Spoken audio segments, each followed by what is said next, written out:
беретін болсаңыз сондай қылып әдемілеп тұрып берсеңіз, алған адам да алғыс айтады, және сізге де дариды. Өзі хадисте келетін бір сөз бар. Сол жерде үш адамның өкініші айтылады. Соның бір өкініші, мына қияметтің күнінде киім берген адамдар өкінеді екен. Қалай өкінеді десе, әу жадидан деген бір сөзді айтады дейді. Ол әттең-ай жаңа киім болғанда ғой деп. Бір адам көмек сұрап келгенде киім берші деп, жаңа үстінде киіп тұрған бір сәл ескілеу киімін, жұпыны киімін шешіп бере салған екен. Сонда жаңағы киім бергеннің сауабы сондай үлкен екендігін көрген кезде, әлгі адам әу жадидан қап, жаңа киімді бергенімде ғой, ар жақта сандығымда жаңа киім бар еді деп, соны бергенімде ғой деп өкінеді екен.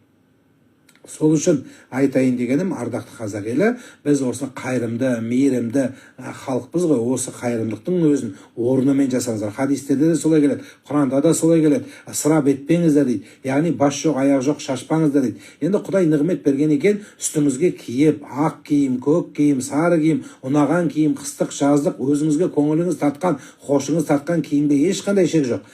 Киіңіз, бар болса мұқтажға беріңіз. Бірақ айтпақ болғаным, яғни ысырап өтпесін, тозып лақтырған жақсы емес. Біз әжелерімізді көрдік қой, асты шұлықтың асты шешіліп қалса, яғни тесіліп қалса,